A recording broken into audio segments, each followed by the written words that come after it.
Everybody, it's Dean Cohen. I want to welcome you back to another one of our conversations. And today I am delighted to introduce Mr. Wes Moore. So Wes Moore is a native of Baltimore. He's a graduate of Johns Hopkins University, a paratrooper, Afghan vet. We served, we just realized that we overlapped a little bit at the State Department, where he was a White House fellow working for my old boss, Condoleezza Rice. And since then, he's gone on to a really, truly remarkable career. He's written 3 books. We'll talk a little bit about that. Created a remarkable foundation. And I'm particularly glad to have him here with us because even though we're in Washington, D.C., we're part of a greater university that is rooted in Baltimore. And as we've been discussing over this past year, SAIS may be an international school with an international mission, but we really cannot ignore, should not ignore the things that are going on in our backyard. So let me ask you to join me in a warm virtual welcome for Mr. Wes Moore. Can I call you Wes? Absolutely. It's great. Okay. Great to see you, Dean. Thank you. Great to see you. Thanks so much for being here. By the way, everybody, the way we always do this is if you have questions, please put them in the Q&A. I would suggest you begin doing that early because I'm sure it's going to fill up. We'll be talking for something under half an hour, then I'll reluctantly let go, and we'll go to the questions. I always privilege students in that. So please put your name and your SAIS affiliation if you have it, and we'll take it from there. Okay, so welcome. As I said, we were colleagues, although I didn't realize it at the time. How did you like working in the State Department? I loved it. And first, even before I get in, Dean, I just want to thank you for both the invitation for your leadership, and for this entire body. I mean, Hopkins, it means a great deal to me. And when I think about what Hopkins, even first getting accepted to Johns Hopkins, and there's a long story behind it, but why that acceptance was so meaningful to me, and why I carry that as a real badge of honor. The fact that I'm joining all of you as an alum, it means a lot. And so it's just to be here with you today. I just want to say a very humble thank you. Well, thank you. I want to thank our marketing and communications director, Miji Bell, who I think made all the connections, and we were able to make it work. I asked you about the State Department, but actually, let me start with that. I mean, because you grew up in under pretty tough circumstances, right? Yeah. So when I was, born, down here in Maryland, and when I was about 4 years old, I watched my dad die in front of me, and he was actually complaining about his throat, that his throat was bothering him, and went to the hospital. And by the time that my mother got to the hospital to go check on him, he was already showing signs that something was really wrong. But the questions that my mother got were questions like, is he prone to exaggeration, and assumptions about his insurance coverage because of how he was dressed. He was released from the hospital with the simple instructions of get some rest, and if things get worse, then come on back to the hospital. And he died 5 hours later. Wow. And as difficult as I thought I had it, or my sisters, I have one sister who's 6 years older than me, and I have a younger sister who's 13 months younger than me. The person who really had it toughest was my mom, who is now preparing to take on this burden of raising 3 kids on her own, and that was not the life that she prepared for or expected. Yeah. She was having a really difficult time with the transition, and she called up her parents, my grandparents, who were living up in New York. Actually, my grandfather was a minister in the South Bronx, the first Black minister in the history of the Dutch Reformed Church, and my grandmother was a school teacher, and they figured out a way to make their house big enough for all of us when my mom called and said she needed help. And I think about that time and that transition a lot now, where we have people and families to no fault of their own that are being thrust into tragedy and chaos. We have seen it repeatedly over the process of this past year. And we saw it repeatedly even before anyone even knew what COVID-19 was. And so I think about kind of, that journey, and, the fact that my life, even from there, when, we went up to New York, and I got in quite a bit of trouble and challenges when I was up in New York. I ended up getting sent to military school when I was 13 years old. I had a mandatory year because, the first time that I felt handcuffs on my wrist was when I was 11. But even being there was something that ended up actually altering my perspective and how I thought about my place and belonging. And then, I ended up finishing the year, deciding that I wanted to stay. I joined the Army right out of high school. And that really started this process and this journey that eventually led me to Johns Hopkins University. So what an incredible story. So there are a lot of different pieces of this. So you went to Valley Forge, you went to Hopkins. I'm going to want to find out how the Hopkins connection was made. Did you want to come back to Baltimore? Was that part of it? Well, what's funny, and this is where I think about this oftentimes in the conversation about opportunity and privilege, right? Because I remember having a conversation. I went to a 2-year school. So I went to a junior college. I got my associate's degree. Mm-hmm. I was getting ready to finish and thinking about where I wanted to transfer, because I now knew that I was going to have a commission in the Army. I was about to become an Army officer, but I then still had to, it was through an early commissioning program. So I still had to finish my undergrad degree. And I remember my guidance counselor told me, she was like, listen, my friend is the director of admissions at Johns Hopkins University, and he's coming up. And she's like, I'd like for you to have lunch with him. And true story, I was like, about the first thing I said, I was like, I don't want to be a doctor. So I don't think I want to go to Johns Hopkins, because I didn't know about all the other things that Hopkins provided, right? And I knew that even, when you think about the impact of Hopkins and the very uneven history of Johns Hopkins in Baltimore, even a conversation about going to Hopkins was a different type of conversation. And I remember sitting down with, his name is Paul White. I remember sitting down for lunch with him. And I remember actually when I first started telling him about my board scores, I assumed that he would just very quickly ask for the check and keep it moving. And I found out that during the process of lunch, he was almost selling me on why Hopkins would be a good fit for me, when I actually thought the whole conversation was going to be me trying to sell him on why I'd be a good fit for Hopkins. Fast forward, I ended up applying.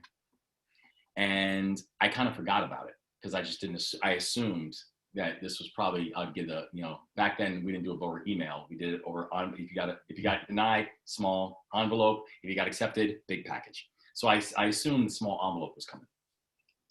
And next thing I know, I got a big package from Johns Hopkins University. And I am utterly convinced that the reason that I got a package instead of an envelope was because I had someone on the inside who was willing to fight and advocate for me, who was willing to make sure that not only I understood, but that the admissions staff understood that there was a place, there was a seat for me here too.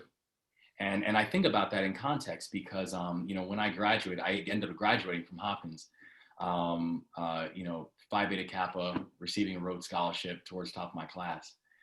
And I remember the first person I wanted to go say thank you to was Mr. Paul White, because he fought for me. Yeah. I know that he did. It's amazing the difference one person can make. Let me ask you this. You've written 3 books. I just want to read the title of the first one, The Other Wes Moore, One Name, Two Fates. And I'm just going to read from the book description. 2 kids named Wes Moore were born blocks apart within a year of each other. Both grew up fatherless in similar Baltimore neighborhoods and had difficult childhoods. How then did one grow up to be a Rhodes Scholar, decorated veteran, White House fellow, and business leader, while the other ended up a convicted murderer serving a life sentence? So what's the answer? I think one of the things that I tried to really understand, even with the exploration of Wes, was actually trying to figure out that answer. And I think one thing that I continue to realize is that it's actually more complicated than that. And it's actually, so we grew up close to each other. We actually were born in different areas. I was actually born in Columbia Hospital for Women down in downstate, more in Montgomery County. But I thought about the fact that there were these two kids that grew up around the same time, similar types of circumstances, single parent households, both got an academic and disciplinary trouble growing up. And as I was getting ready, and how I first learned about him was actually the same time the Baltimore Sun, which is our big paper in Baltimore, was writing an article about me receiving the Rhodes Scholarship. The same time, they were writing a whole series of articles about 4 guys who walked into a jewelry store. And, 2 guys walked in with guns and 2 guys walked in with mallets. And the ones with the guns were keeping everybody on the ground, while the ones with the mallets were smashing jewelry cases and taking out watches and rings and necklaces. And they got away with about $400,000 worth of jewelry. One of them yelled, "Let's go." They all ran outside. One of the people that was inside the store that day was an off-duty police officer who was moonlighting as a security guard. He was also a 13-year veteran of the Baltimore Police Force. He was a 3-time recipient of Police Officer of the Year. He was a father of 5, and he just had triplets. And the reason he was working that day was because it was his day off from the police force, but he had to take on a second job to make extra money for his family. And he went out to try to stop them. And when he went out to try to stop them, he was kneeling next to a car to give himself cover. And one of the cars that he was kneeling next to rolled the window down, and he was shot 3 times at point blank range. And when I first learned about Wes, it was actually because of of newspaper articles and wanted posters that my mom saw in the neighborhood. And so when I first reached out to him, was like, "Hey Wes, my name is Wes. Here's how I heard about you." We started writing each other back and forth. Eventually, those dozens of letters turned to dozens of visits. I've known Wes now for, it's actually getting close to 2 decades. And he's currently still in Jessup Correctional Institution right now, serving his life sentence. And, I think that sometimes when people say that, it's like when you look at how these splits show themselves, and was it education? Was it housing? Was it family? Was it all this kind of stuff? The honest answer is, I don't think it's not simple enough to just simply say it was this, because it was all of it. And it comes back to the way that inequities, opportunities, and lack thereof continue to show themselves, is they show themselves in a myriad of different ways. And the really heartbreaking and challenging thing that I think I came to it is that we can talk about the impact of family, we can talk about the impact of faith, we can talk about the impact of education, all those things, and all those things matter. There was one thing, though, that served as an underlying thread for me. And that was this idea of luck, which is really hard to swallow, because luck should not be a prerequisite for success.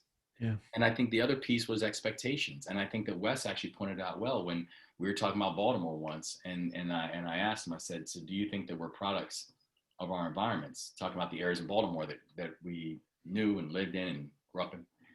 And he looked at me and he said, "Actually, I think we're products of our expectations." And as soon as he said that, I was like, he's absolutely right, that we weren't products of our environments, we were products of our expectations. And someone once said to me, "It's a real shame that you lived up to your expectations and Wes didn't." And I said, actually, the real shame is that we both did. Is that, the expectations that people have of themselves, they don't come from nowhere. The expectations that people have of themselves come from the expectations that other people have of them. And they internalize them and they make them their own. Wow. There's so much stuff here I want to talk about, and I want to make sure people do get a chance to ask questions. And again, I would urge you to put questions in the Q&A box. So you've created something called the Robinhood Foundation. Now, I think given this moment in time, as soon as you say Robinhood, people think Robinhood.com, which is not the same thing. So people say to me, like, "Unlock my trades." I was like, right, yeah.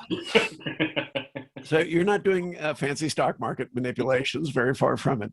Could you just explain a little bit of what Robinhood Foundation is all about?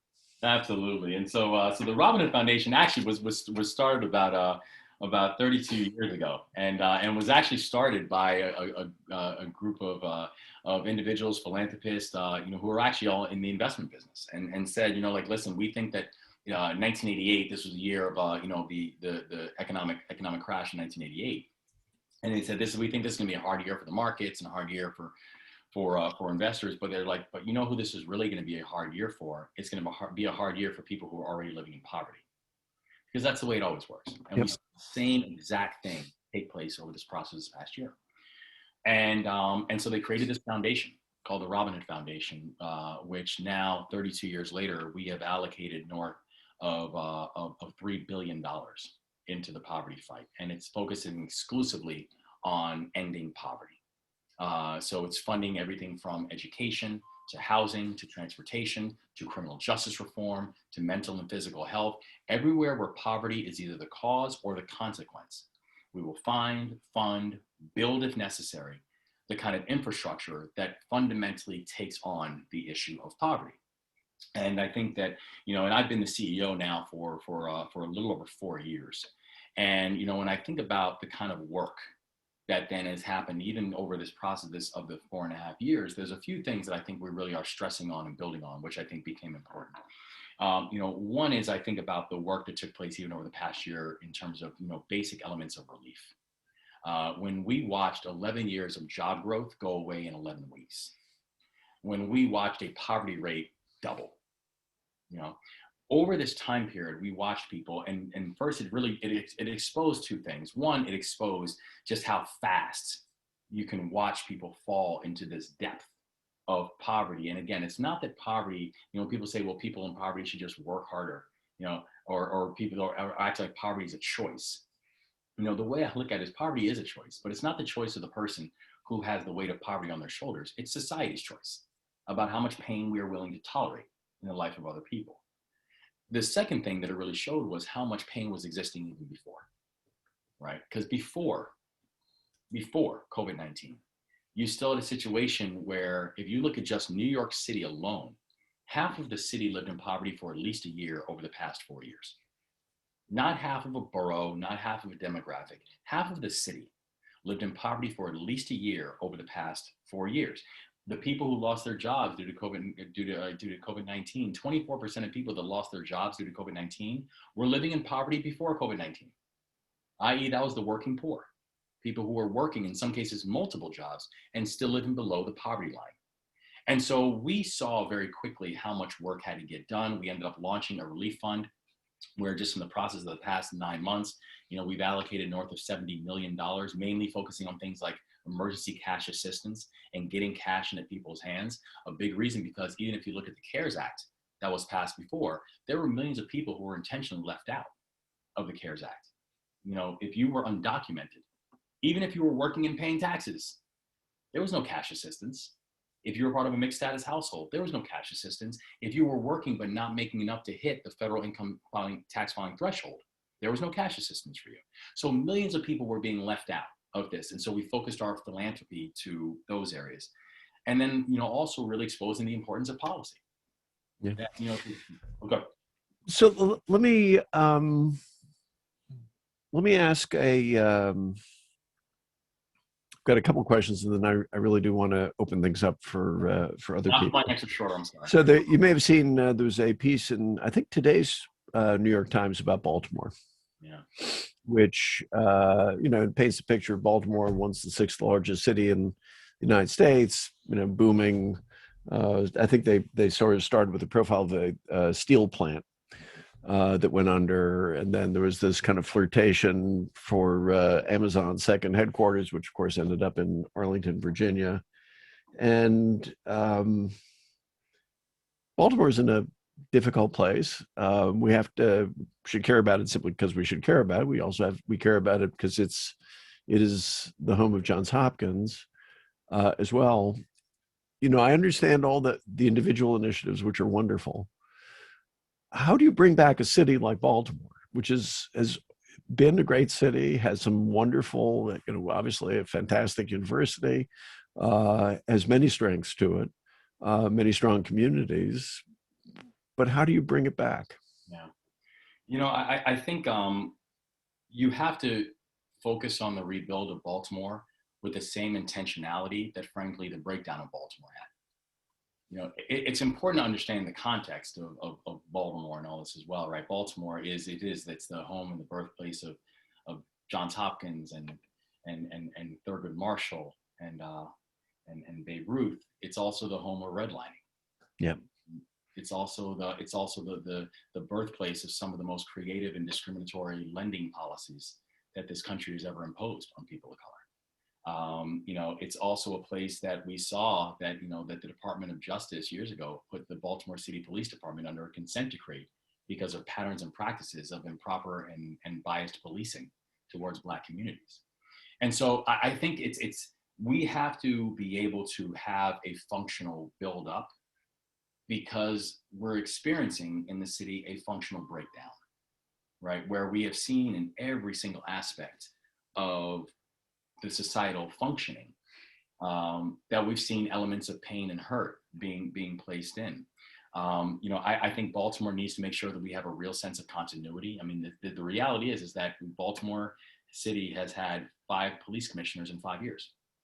It's had 4 mayors in 5 years, right? I mean, we need to have a sense of continuity when it comes to leadership and thought, and I'm excited about what we're seeing from Mayor Scott and the new mayor.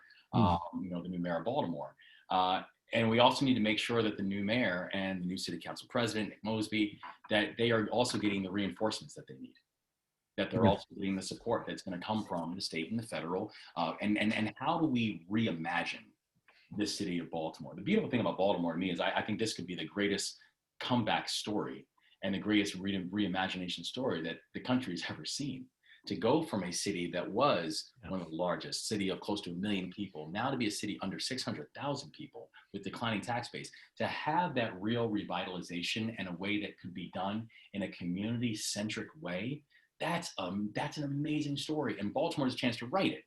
But there needs to be that sense of intentionality and that sense of continuity. Yeah. Both things have to then match up with what we're trying to get to.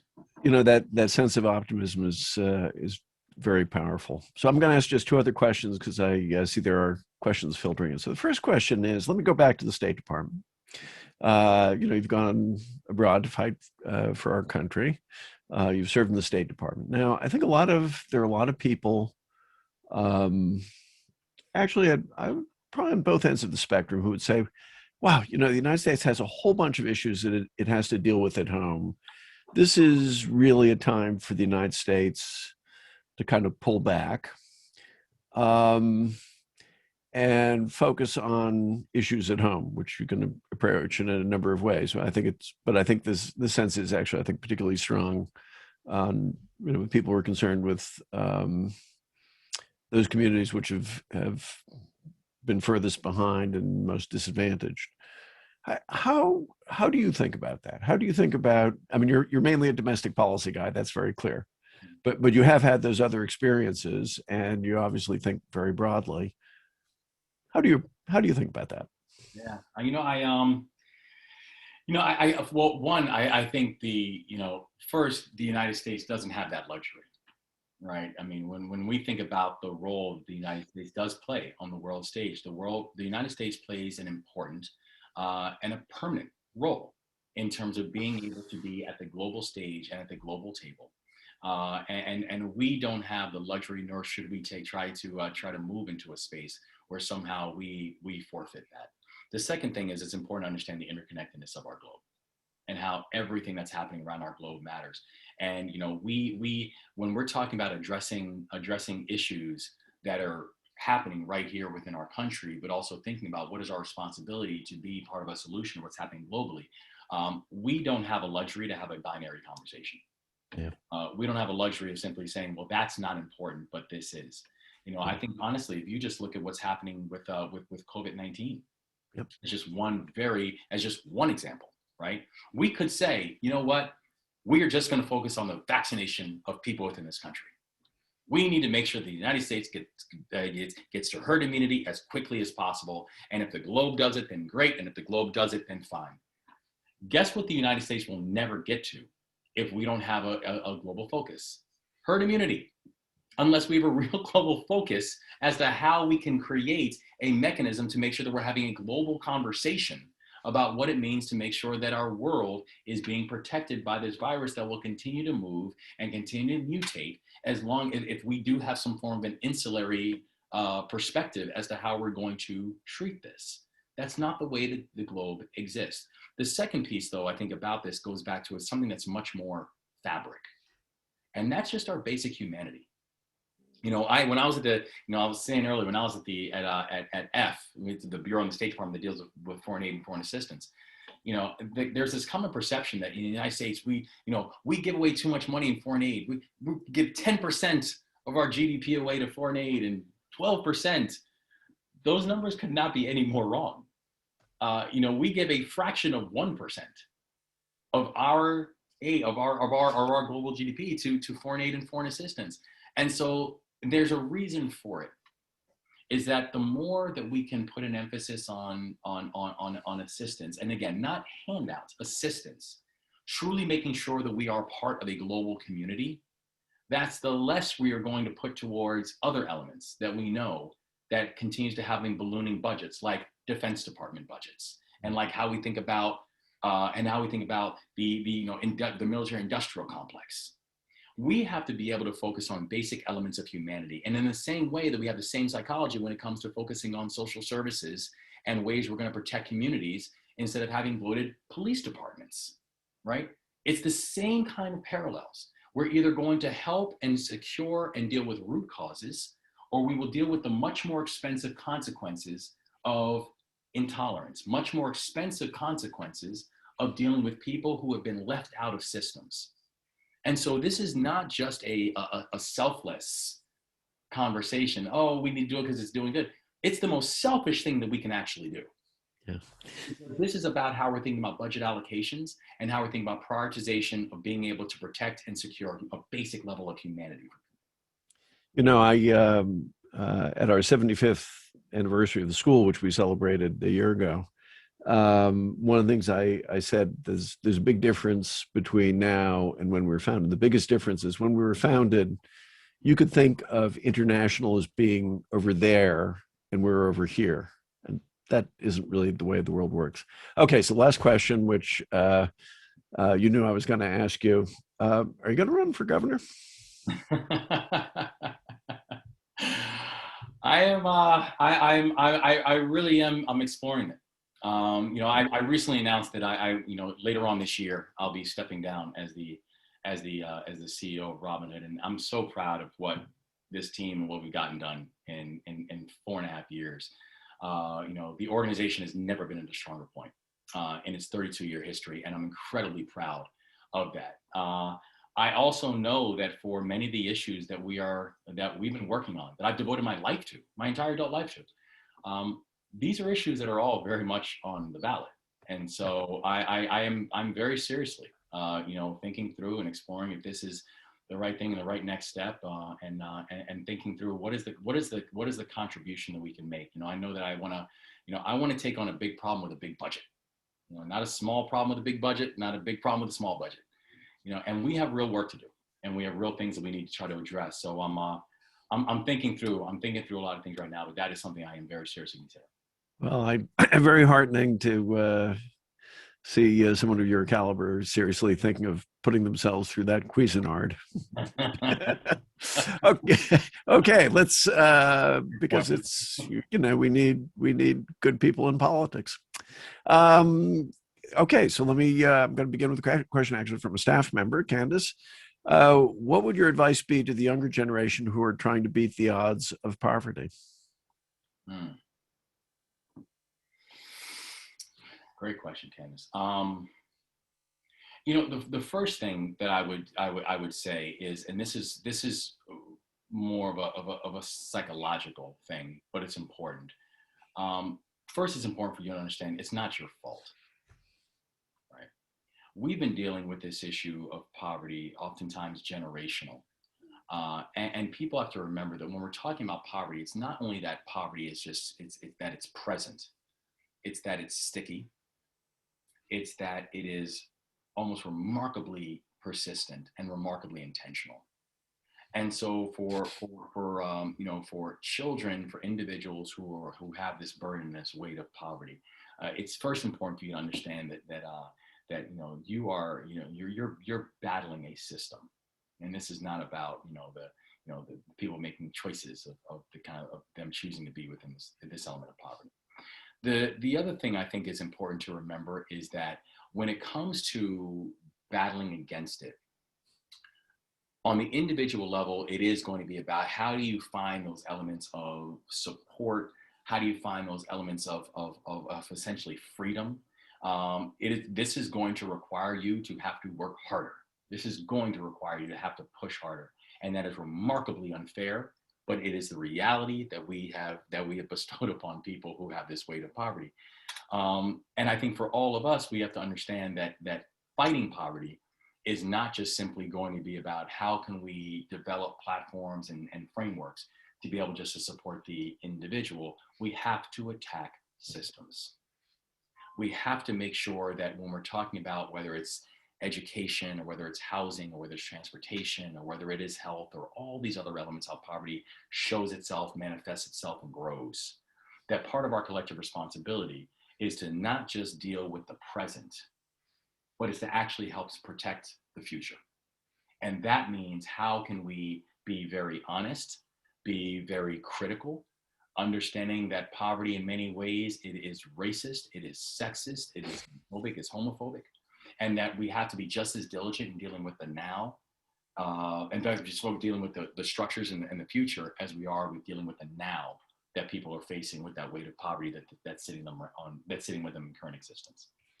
Great. Again, if you have questions, please put them in the Q&A function. Rosemary, and I'm going to give a little gloss on this question.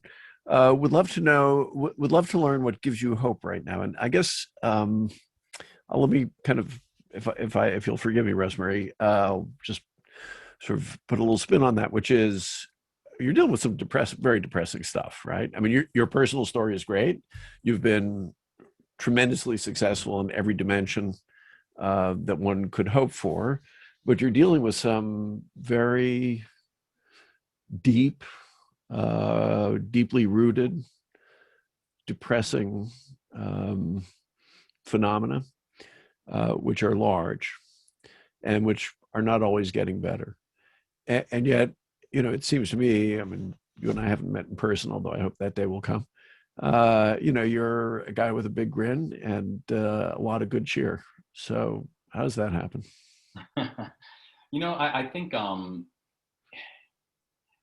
think we do. I mean, I think about my work, right? And I tell my team all the time, say, the only guarantee that I will give you is that every single day your heart will be filled and your heart will be broken every day, right? And that's just something that we understand in the work that we've chosen and the life that we've chosen. But here's the thing that actually gives me a real sense of hope. It's that I'm a real student of history. And I think about the fact that even though we have real work to do and we have real progress we have to make, that we're being dishonest if we do not take time to remember the progress. We're being dishonest if we don't spend time actually recognizing the fact that we are, through the hard work of a lot of people, some named, some unnamed, that we continue to try to move that moral arc towards justice. But again, not because of gravity, but because there are people who are pulling it and pushing towards justice. I mean, I honestly, like Dean, I think about a hypothetical conversation for me. Like one day I think about a hypothetical conversation about what would it be like one day to sit with Harriet Tubman and explain to her how tough 2020 was. Right? Like I would love to sit with Shirley Chisholm and say, I got to tell you about how difficult 2020 was, and watch her just like shake her head and say, you got to be kidding me. Or Paul Robeson, right? Let me tell you about how difficult our times are right now. We've seen tough times. We've seen really hard times in this country, in our history, in the unevenness, in the brokenness of it in many ways. And we continue to fight to get better. And so the thing that gives me hope is that every single day I'm surrounded by people who fight to make us better. Yeah. And I think that's a choice. The mentality that we take in this is a choice. And I choose to fight. I choose to make sure that every single day we can work and try to make ourselves get a little bit better. And I think that's what gives me a sense of hope. You're echoing the message that our old boss Condi Rice gave when she spoke here last summer, which is first recognize that there has been progress in a number of areas, but that you keep on fighting. And the baton's in our hand now, right? I yeah, mean, right. People who came before us, they ran really hard and they ran good laps. Yeah, and at a moment where we, particularly this year, thinking about John Lewis passing, thinking about the life he led. Um, Very powerful stuff. Um, Theo Gidry. Let's see. Evanston, Illinois, try to tackle the issue of reparations, racial wealth gap. Evanston, Illinois was one of the first cities to try tackle reparations by distributing up to $25,000 for housing for Black residents. What did you think about that policy? Do you think we'll see more cities try to do something similar? Do you think it's possible to do it at a federal level? Yeah, yes, we'll continue to see it. And the thing is that it's important for people to understand how damaging this racial wealth gap actually is. I mean, the fact that we have in this country an over 10-to-1 racial wealth gap, the reality is that's not because one family or one group work 10 times harder, right? It's because of systems that we can take in place and how that shows itself in so many different ways, whether and how we got there, everything from from housing appraisals to restrictions on where people could live, to the fact that we had a GI Bill that was, one of the biggest booms to economic activity that we've had in a century within this country, unless you were Black. And there was not an equal distribution about how you think about the distribution of the GI Bill and how that supported and built out an entire middle class. And you had people who were intentionally left out of that, right? So that compounds upon itself. And there's a reason that we have to be incredibly deliberate about addressing it. And it's funny, I was talking to somebody, they said, well, isn't addressing the racial wealth gap kind of like a zero-sum game? And my honest answer was, I said, no, because not addressing it is. Not addressing the racial wealth gap is a zero-sum game. And that's what we've been continuing to compound upon.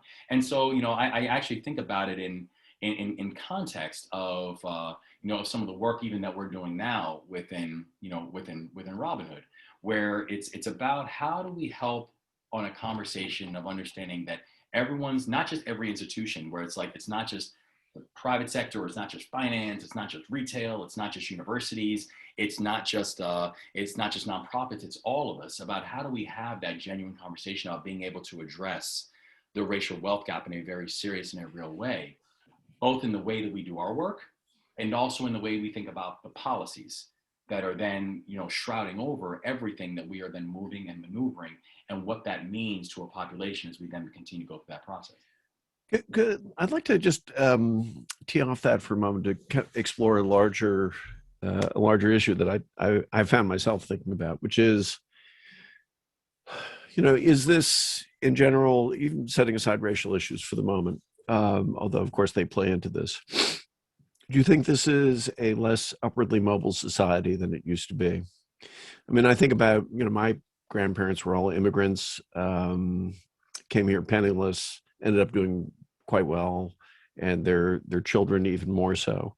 And people have made the argument that now what you have is a system which, through not necessarily anybody's fault, you begin grooming kids at age 5, picking out exactly which afternoon program they're going to begin going to, and because parents do things for their kids. Because I mean, we did. I'm sure you do. And so people get funneled into these elite institutions. You have greater and greater disparities of wealth, as wealth is generated less by big companies manufacturing stuff and more by the world of tech. So there's a broader argument about not only growing wealth gaps, which are, I think, and growing income gaps, which are there, but it making harder to have the kind of optimism that you've been radiating, because that's just the way our economy works and the way our social institutions work, not as a result of oppression necessarily, but just, the nature of modernity. Does that make any sense to you? It does make sense, and it's not only qualitative, it's quantitative. The fact that methods of upward mobility have been massively declining over the past 50 years. Where if you look at it in 1950, and this is the data that came from Raj Shetty over from Harvard and the Opportunity Insights Group, where in 1950, the percentage of individuals who would be doing better than their parents, right? The Yep. average Yep. upwardly mobile hovered around 75, 78%. Versus you look back and you fast forward in 2005, that number now hovers around 50. It's actually a little lower. So we literally went from the probability Yep. now being a coin flip that you were going to be doing better. And I think you bring up an important point too, though, is that it also is important to know that we can't separate race from that. That when the idea of pay was, well, it's not poverty, it's not and it's not race, it's socioeconomics. But that it's impossible to separate those two things, and the data continues to reinforce that as well, right? Where the same report talks about the fact that we all know, and the data continues to show that a person who has a college degree, that they will earn around $1 million more than someone who does not have a college degree over the duration of their lifetime. But if you disaggregate the data, that for a Black college graduate, they end up having the same earning income potential as a white high school dropout. So how do we rectify that? That this is not just about, how are we talking about socioeconomic mobility, but that we have to be able to disaggregate the data to be able to understand that there are specific measures and specific challenges that we have to be very intentional about. If we are going to have that measure of society where we know that, yes, people will sacrifice for their future, or sacrifice for their children or their grandchildren, we all will do that. But when you're sacrificing into a void, that's not sacrifice anymore. That's just suffering. And that's the dynamic that we have to be able to attack head on, is that can we create an inclusive economic environment where you are then creating mechanisms of opportunity, and where one thing I love to say is where opportunity and ambition can actually meet each other, because that is becoming a much more distant and distinct and luck-driven element for people to be able to have those conversations around. Let me take the conversation in a somewhat different direction. Were you surprised by either the election of 2016 or 2020? And what do you make of those? So I'll tell you a story. This was actually the primary before 2020. My wife knows the story. I was in Indiana for a meeting, and I was catching an Uber to go to another place in Indianapolis for my meeting. And I was talking with the Uber driver, and that was the day after the Indiana's primary, where Donald Trump won the primary. And I remember having the conversation with the Uber driver, and then I said, and I asked him, I said, so how did you vote last night? Because we just saw that he won. And immediately, well, first I want to let you know I'm a lifelong Democrat. Maybe he assumed I was a Democrat. He said that. So I'm a lifelong Democrat. I said, so that's great. I was just having small talk, and he said, but actually, I ended up voting on the Republican side and vote for Donald Trump yesterday. And I said, that's really interesting. And I said, why did you do that? And his answer really stuck with me, because he said, one, he's not owned by anybody. And he said, and I feel like, he actually understands. And I started learning more about this guy. This is a guy who, had worked for over 20 years, was laid off from his job. He was then driving Uber for now. He said he was then at that point on his 8th month. He was saying how he was actually earning more driving Uber than he was making from his old job, except they didn't give him benefits. And so he's trying to make up enough money to make up for the benefits that he lost, even though the job wasn't paying enough. And I remember going back home, coming back to Baltimore, and telling my wife, and I said, I think he's going to win this thing. And she was like, you think he's going to win the primary? I said, no. I think he's going to win this thing. And so when it happened, of course, like everybody, you're looking at the polls beforehand, and you kind of realize that the polls were just completely off. But I think for myself, and I think probably for many people, you started seeing signs of that something is going on here that we really should be, paying attention to. And it had devastating consequences, absolutely devastating consequences on the communities that we work with, the communities that we serve, what we saw for these past 4 years. I also know that, just to be very honest, had it, and this is a thing that I think it's important for us to recognize, that even despite all that, you still had 70+ million people that still voted that way, voted for election. And to be very honest, had it not been for COVID-19, I think the election could have easily gone in another direction. And what do you take away from that? I take away from the fact that so many of these issues that are very much deep rooted, so many of these issues that we're dealing with, and everything from economic insecurity and where people will place blame for economic insecurity, the fact that we still have very real racial issues that we still have not wrestled with as a country. And I look at, frankly, the fact that, I even look at my existence, Dean, where, I joined the military and spent my time training up on military bases like Fort Bragg and Fort Benning that were named after Confederate generals. Right. I received a Rhodes Scholarship to go to Oxford and studied under a Rhodes Scholarship for a person who was a virulent racist and who never planned his scholarship for me to actually get it.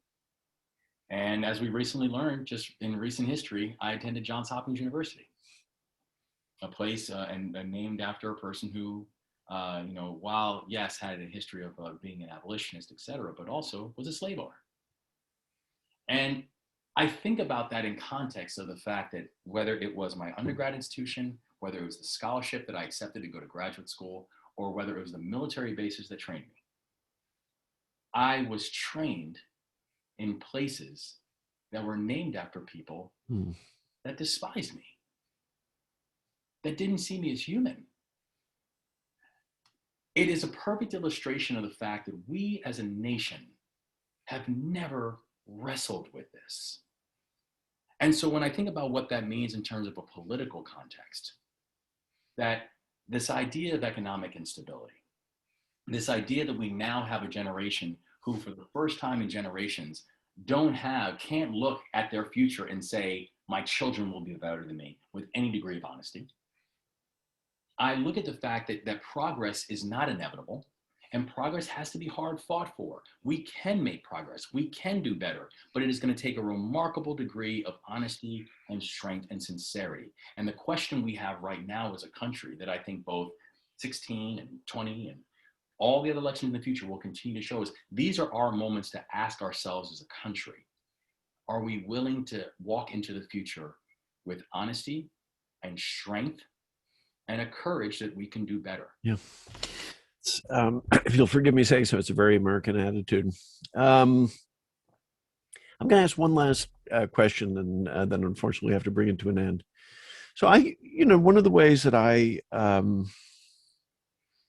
think about people is, what kinds of tough conversations do you have with the people who basically agree with you? I've had my own share of those. I'm sure you've had your share of those. Yeah. So could you ruminate on that? What's the kind of tough question you have, the tough conversation you have with people with whom you fundamentally agree? Because I think it's a certain measure of a human being. Yeah. And I think it also goes back to this baseline understanding for all of us, is that, how much are we willing to walk into either a conversation or a situation with a willingness to learn, grow, and be educated. I think part of the problem is that we walk into these elements of conversation with almost a very dogmatic approach as to where we are on things, and feel like for some reason, for whatever reason, in many cases, that we can't be, we can't or we should not be moved, or that movement is somehow weakness. I try to walk into every element in every conversation that I walk into with an openness to grow, with an openness to learn, with an openness to understanding a perspective of somebody, but also knowing that there are certain things that are just of a fabric that I have to maintain and hold on to. And then I think really then it comes down to this idea of who is it that we're willing to fight for, and who always in our mind gets the final say. And for me, when I talk about who it is that I fight for and who gets the final say, it's oftentimes going to be, I'm actually pretty predictable in that way. When people are like, where do you think Wes is going to land? He's going to end up, the final say is going to be on the people who, frankly, probably never had a vote in the first place. Yeah. That's where I'm going to land. That's the final lens that I will look at every single question and every single decision that I have to make, is because that's the thing that helps me sleep at night.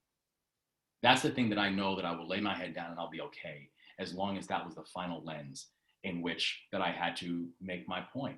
And I think that we can't get into a way or a situation where it's like everything that a certain group or everything that a certain party or everything that everything that's said is then swallowed and digested and accepted.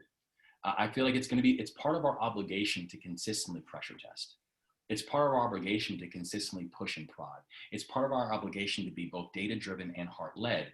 And then it also is part of our obligation to be able to be consistent about who gets the final say with you. And let that be your North Star, and let that be your guide about how you're thinking about everything from decision-making to where you end up landing on issues.